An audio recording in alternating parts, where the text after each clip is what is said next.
Albert Camus did not deny suffering. He lived through poverty, illness, war, and the collapse of political ideals. But he also refused to romanticize pain. One of the most dangerous lies people tell themselves, Camus believed, is that suffering gives them moral superiority. Pain hurts, it does not ennoble. In a meaningless world, suffering does not arrive as a test, a punishment, or a calling. It simply happens. When people turn their pain into identity, they give it a power it does not deserve. Camus believed that modern culture quietly encourages this. People are taught to define themselves by their wounds. Their losses become their story. Their trauma becomes their authority.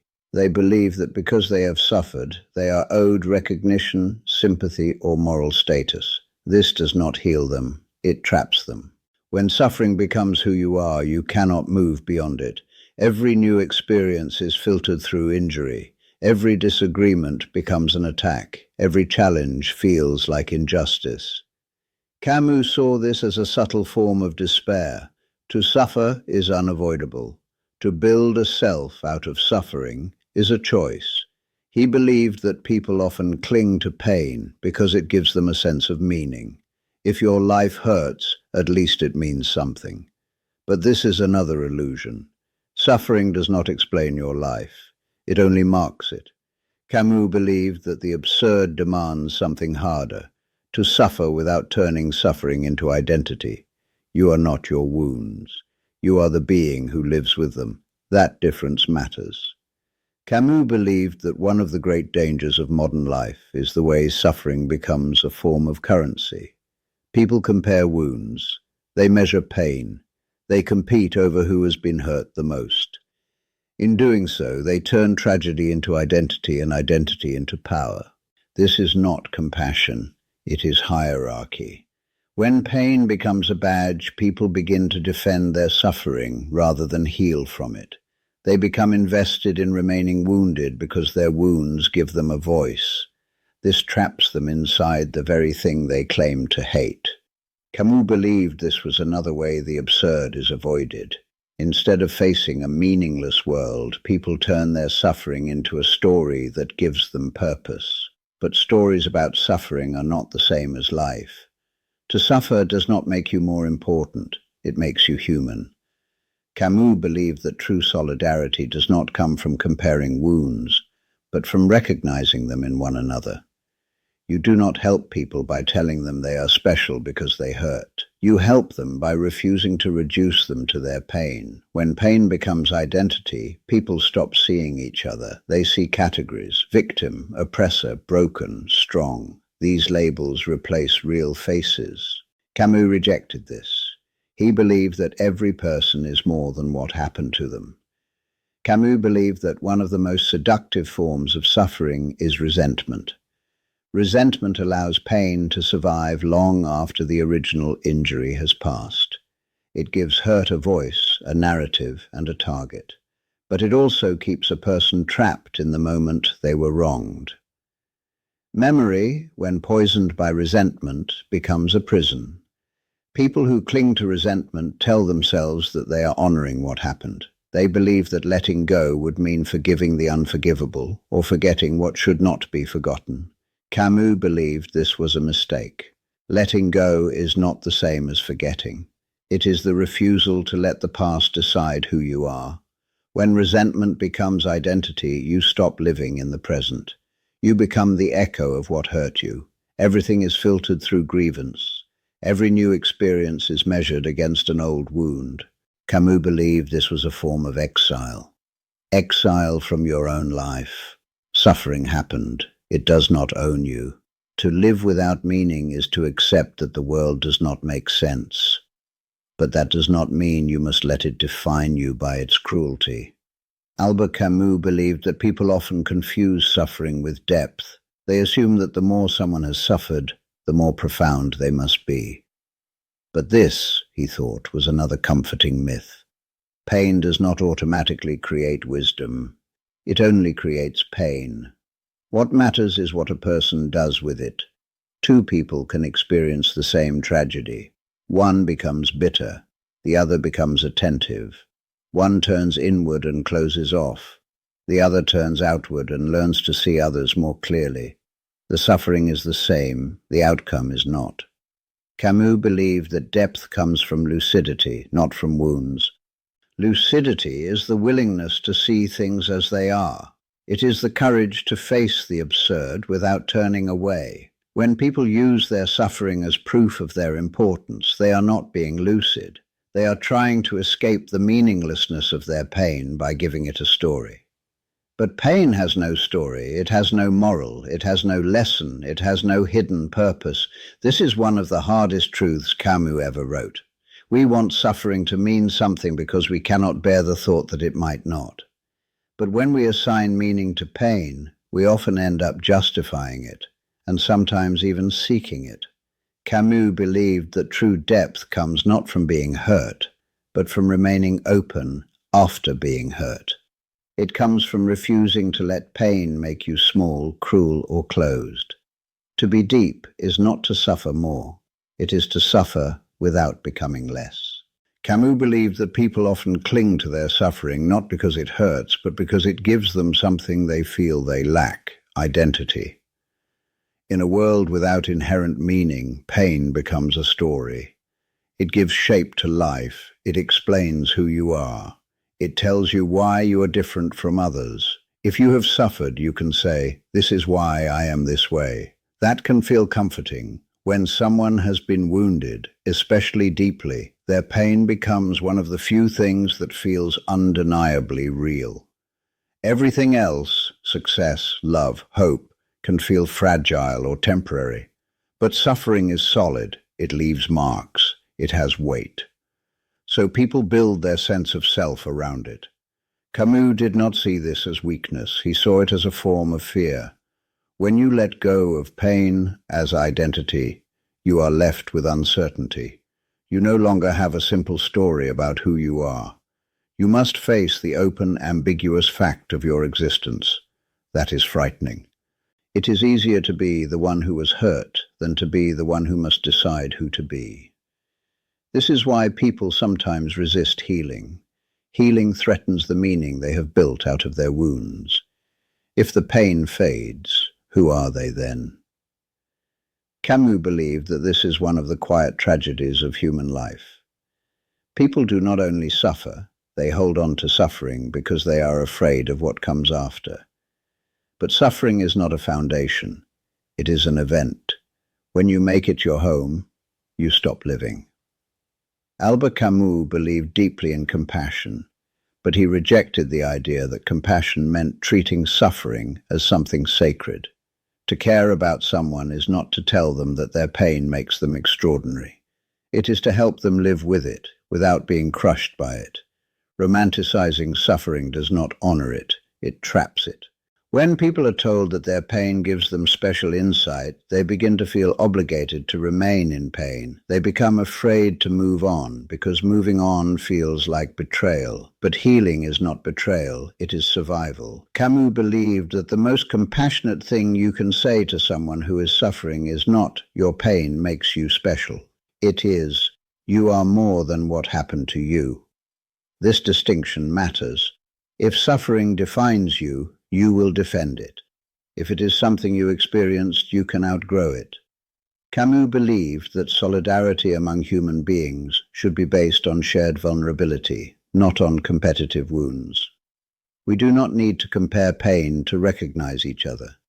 We only need to acknowledge that suffering is part of being alive. True compassion does not elevate pain, it accompanies it. Camus believed that one of the greatest human achievements is the ability to carry pain without allowing it to turn into bitterness. Pain leaves scars. It changes you. But it does not have to decide who you become.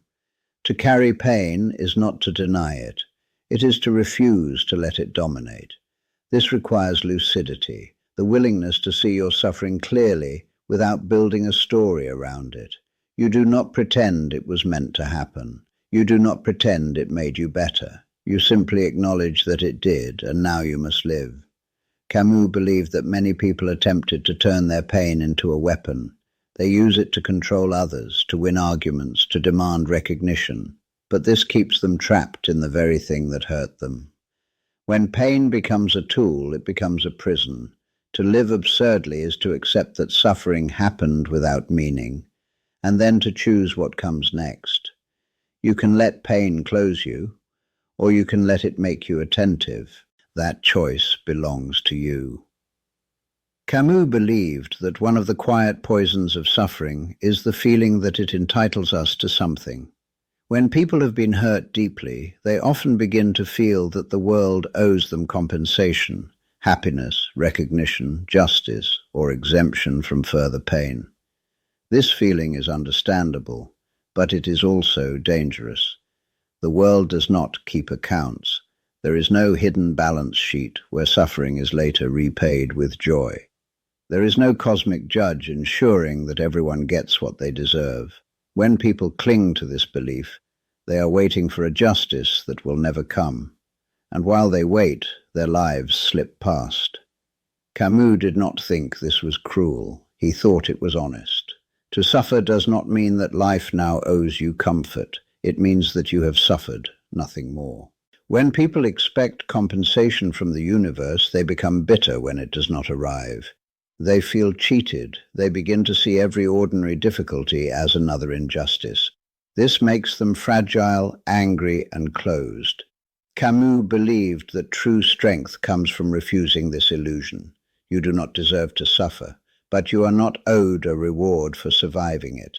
What you are given instead is something quieter, the freedom to decide how to live now. That freedom is not fair, but it is real. Albert Camus believed that suffering has only one possible gift: awareness. Not wisdom, not virtue, not moral authority, just awareness. When you have been hurt, you know something about fragility that those who have not been hurt may not yet understand. But this knowledge is not a crown. It is a lens. Through it, you can either see the world more clearly or more bitterly. Camus believed that the true value of suffering lies in what it allows you to notice. You become aware of how easily people are broken. You become aware of how vulnerable love is. You become aware of how thin the walls are that separate comfort from catastrophe. This awareness can make you gentler, or it can make you cruel. If you turn your suffering into identity, you use it to defend yourself. If you turn it into awareness, you use it to understand others. One isolates, the other connects. Camus believed that people who have suffered deeply have a unique opportunity, not to be superior, but to be attentive. They can recognize pain in others without needing to compete with it. They can respond without condescension. They can help without claiming authority. Suffering does not make you special. It makes you human. What you do with it is what matters.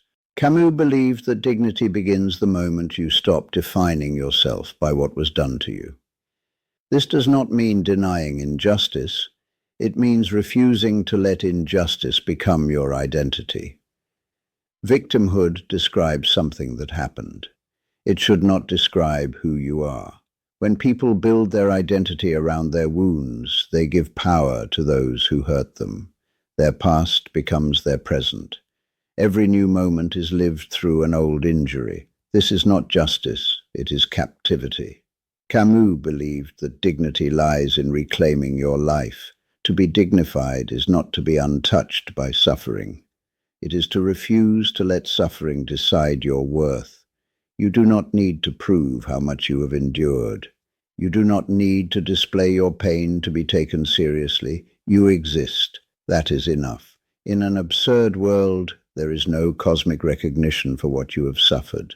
But there is something else. The possibility of living now without apology. Camus believed that this quiet insistence on your own existence is one of the deepest forms of rebellion. You do not say, "Look at what happened to me." You say, "I am still here." Albert Camus believed that the deepest form of human connection does not come from comparing wounds, but from recognizing them. When people begin to rank suffering, they turn pain into a hierarchy. Some voices become louder, some lives become more worthy of sympathy, others disappear. This, Camus believed, is a betrayal of compassion. Suffering is not a competition, it is a shared condition. When we treat pain as a currency, we divide ourselves. We argue over who has the right to speak, who has the right to be heard, who deserves attention. But suffering does not grant moral authority. It only reveals vulnerability. Camus believed that true solidarity does not arise from claiming that one group has suffered more than another. It arises from the simple recognition that suffering is part of being human. When you meet another person, you do not need to know their story in order to know that they carry pain. You only need to know that they are alive. This is what allows compassion without hierarchy. You do not say, "My suffering is greater than yours." You say, "You are suffering, and so am I." Camus believed that this shared vulnerability is the only honest foundation for moral life. Not purity, not innocence, not specialness, just the fragile fact of being human in a world that does not care. That is where dignity begins. Albert Camus did not believe that suffering could be redeemed by meaning. He believed it could only be endured and lived through. In a world without guarantees, there is no higher reason for pain. There is only the choice of what to do after it. You can let pain define you, or you can let it pass through you.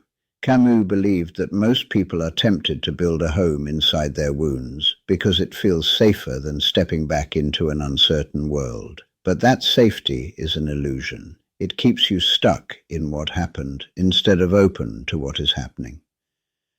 To live after suffering is to risk being hurt again, but to refuse that risk is to refuse life. Camus believed that the deepest courage is not the ability to endure pain, but the willingness to keep living after it, without turning it into a badge, without turning it into a story, without turning it into your identity. You are not what happened to you. You are what you choose to do now. In an absurd world, that choice is all that gives life its weight. Suffering does not make you special. Living does.